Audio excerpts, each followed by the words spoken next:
God, grant me the serenity to accept the things I cannot change, courage to change the things that I can, and the wisdom to know the difference. All right, guys, welcome back. I just want to take a second today and talk about the importance of community.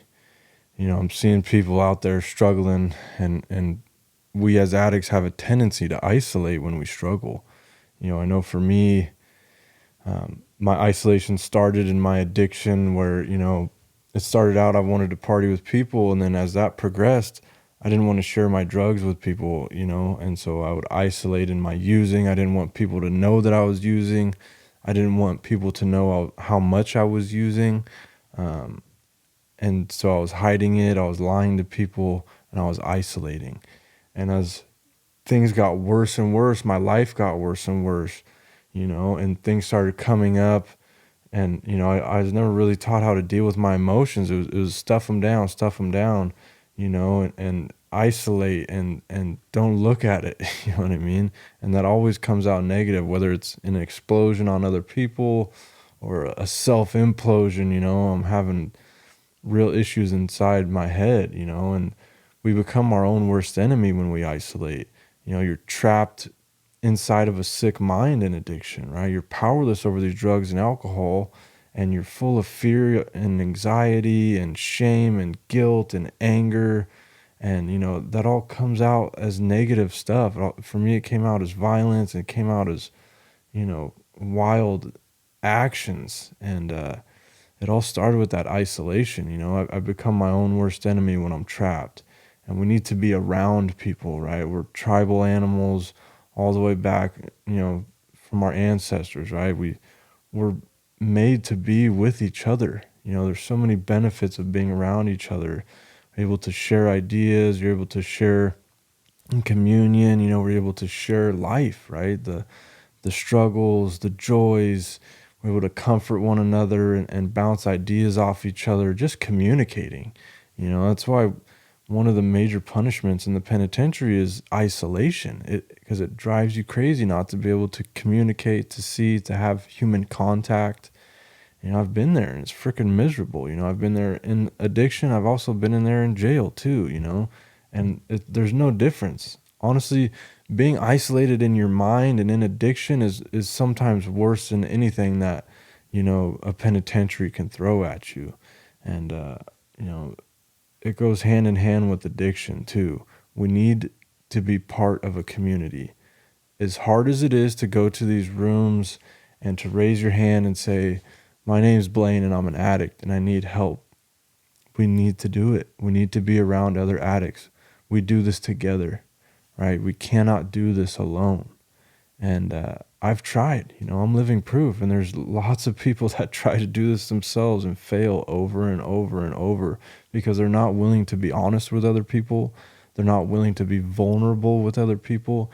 And I get it, dude. I get it.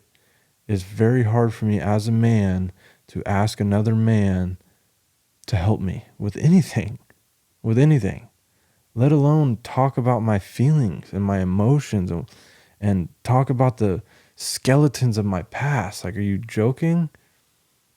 I don't want to share that with anybody. I just want to stuff those emotions down deep down inside and forget they were ever there. I want to cover it with drugs and alcohol. I want to numb myself from the past. I don't want to look at any of that, right? But the problem is it always resurfaces. And if we don't deal with it, it's going to continue to resurface, right? That's why we run this 4-step, and that's why we do it together, right? That's why we do it as a part of a community, a recovery community. It is so vitally important that we do this together. There was a study back in the 70s, Bruce Alexander, it was the rat cocaine park study, right? Where he gave rats an option. They had clean water and then they had water that was laced with cocaine in it. And the rats that were isolated, that were in a cage, that were kept from other rats, they always chose the cocaine water and until death. They used and used and used until they died. But something fascinating happening when they put those rats in a healthy environment where they had access to exercise, they had access to fresh air, they had access to other rats within the cage where they could commune and be part of a community, right? Part of a little rat pack. And they didn't choose the cocaine water anymore. They were fulfilled, right? They had a good life. And I'm not saying you're a rat. I mean, some of you motherfuckers are rats, but that's a different story. But we're the same way. We need to be part of a community. We need to have purpose, right? When we're just isolated and we have no purpose and we're just chasing the pleasures of the self, like it's just a dead end road that always leads to pain. You can only chase pleasure for so long until it ends up in pain. And when we have no purpose, we have no direction, right? And being part of a community gives you purpose because you get to be outside of yourself. You get to get out of your own mind, get out of your own way, and be a benefit to somebody else, to be benefit of something bigger than yourself, right? And it's not about you, Like that's one of the biggest lessons I learned in recovery is it's not about me. God pulled me out of that gutter, out of that dark, sick place for a reason. And he pulled me out of that to be of service. He pulled me out of that to be a soldier on the front lines for the good and the righteous of life, and I was in a dark place and I was on the wrong side of that battle. I was lost in that darkness and I was harnessing that darkness and committing heinous crimes, hurting people and taking advantage of people and stealing from people and committing violent acts and really terrifying some people, with some of the stuff that I was doing. But God found me in that dark place and he knew that if I could get clean and sober, that my voice could be a voice of truth, that I could share a powerful testimony of what God can do in your life, of what the restoring power of Jesus Christ can do in your life, of what the restoring power of these programs can do in your life.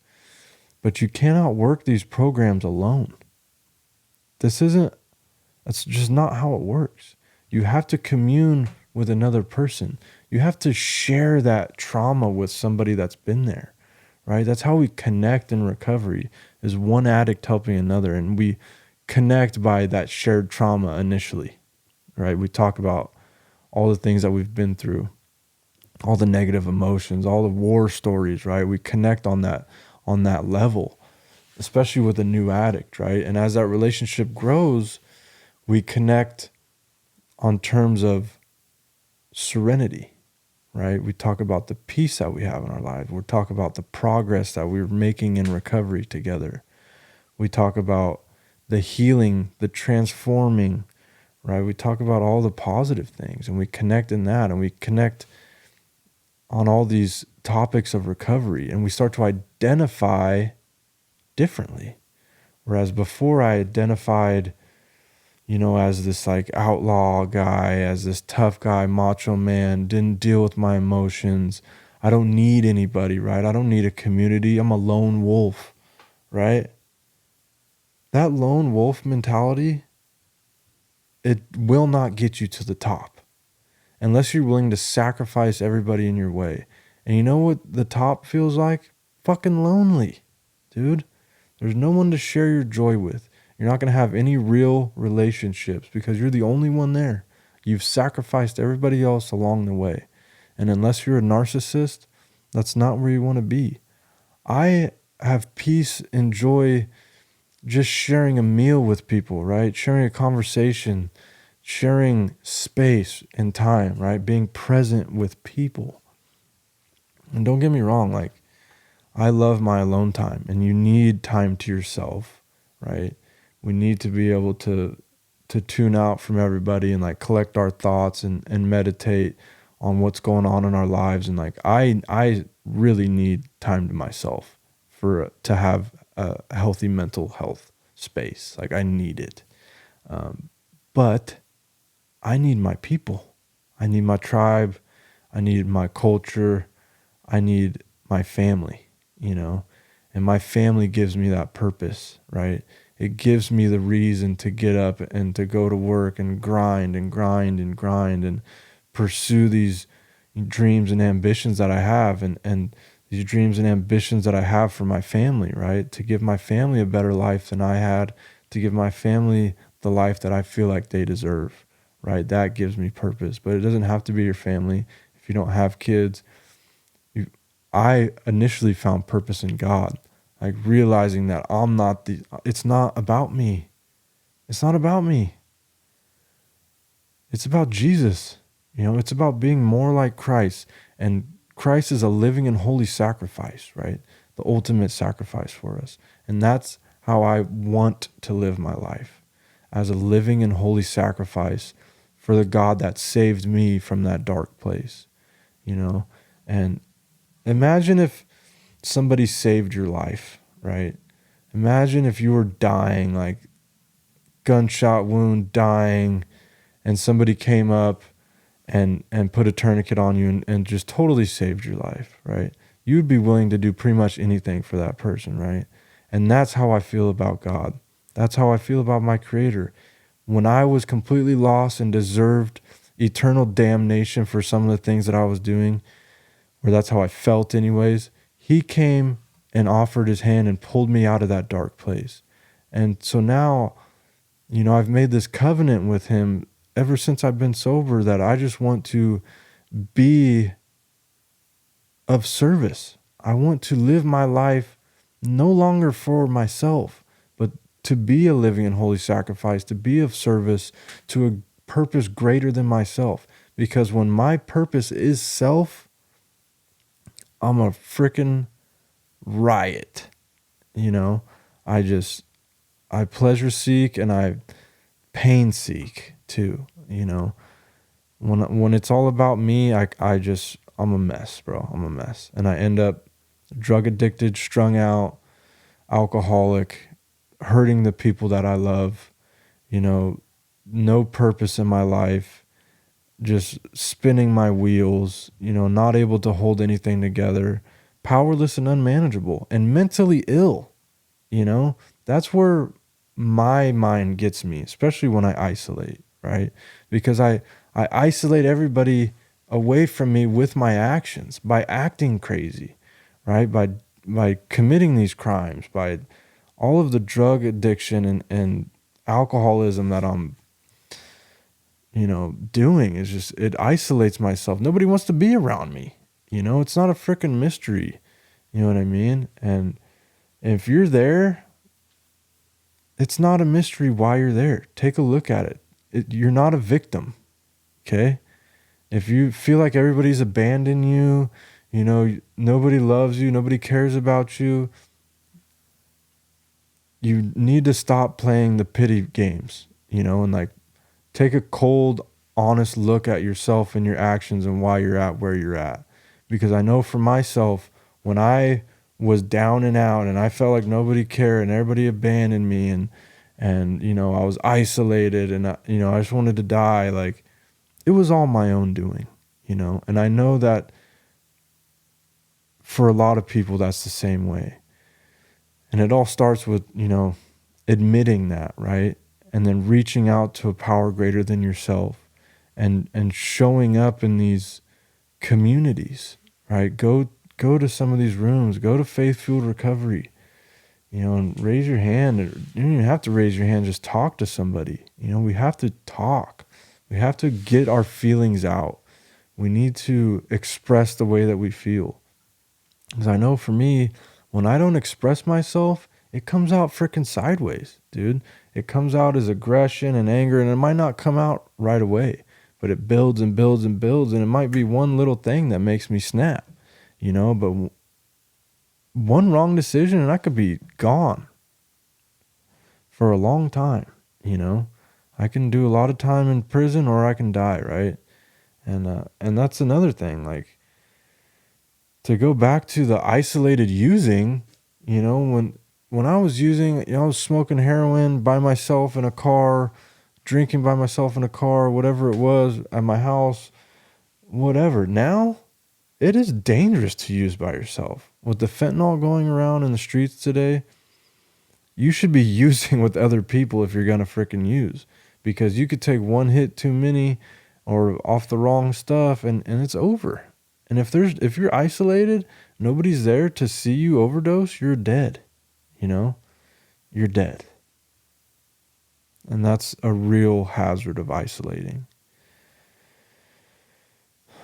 So guys, you know, if you're one of those people that isolates, I beg you to go to a meeting and to talk to somebody. And I was one of those people that, you know, sat in the back and freaking didn't talk to anybody for years, you know, until I was serious about getting sober, to the point where I was willing to do whatever it took to get clean and sober. Then I was willing to get outside of myself, to try things differently, right? Like I had to stop isolating because the isolating in recovery didn't work for me. I tried it. So I was willing to talk to people. I was willing to talk about my emotions. I was willing to be honest with people, take suggestions, and open up a little bit, you know. And for me, I had to force myself to meet people. So what I would do is go up to one person at every meeting that I didn't know and shake their hand and meet them, you know. Just break that ice. Just say, hey, my name's Blaine.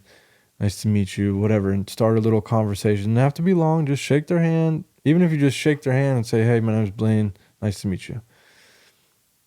It breaks that ice, right? It gets you out of that shell. And then next time you see them, you'll recognize them. You'll say hi, and you might start a conversation. You never know where these relationships will grow into and blossom into, right? Only God knows. And that's the thing, is like today I'm just trying to live by faith, right? I'm trying to listen to God's direction in my life and to the best of my ability, follow that and see where it goes. And I have no idea, but it's led me to some beautiful places so far. And by willing to be open and honest with other people and like willing to be a part of the community, my life has blossomed into something beautiful, you know? And the more I pursue being a member of a community and an upstanding member of community, the better my life gets, you know. And that's what we're trying to do with this Lord's Gym outreach too, is to be a factor in these communities, like be a staple, a cornerstone in these communities, give people a place to, you know, become physically, mentally, and spiritually fit, you know, and to fellowship with one another and to heal and to grow and to learn, you know, and to be part of a community, because that's how we do it. That's how we stay healthy, is together.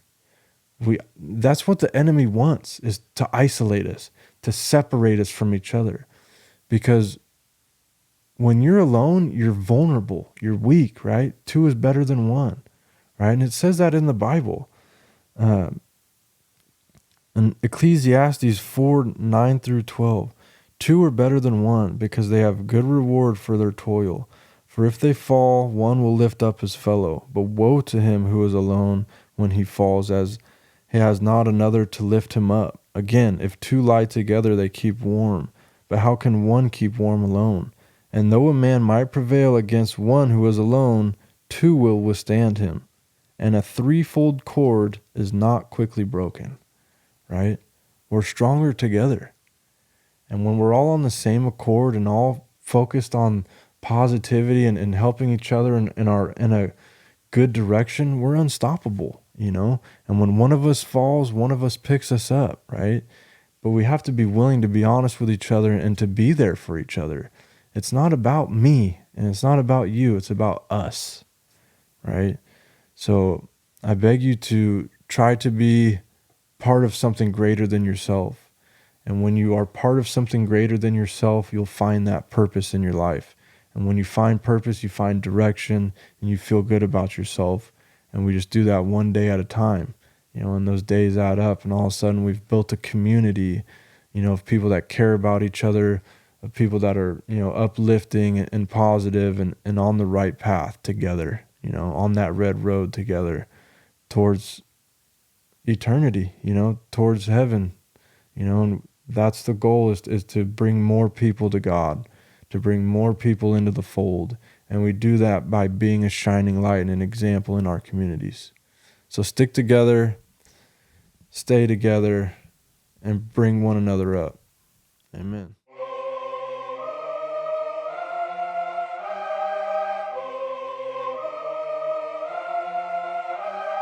Victorious we became, but never forgot where we came from. Life or death, not a game. We came to change the lane. Recovery addicts, that's the name. Give yourself a break, just one day at a time. You were born to shine, so live and let love be forever. My sister, my brother, don't give in. Please remember, the lie is dead, we do recover. Welcome home.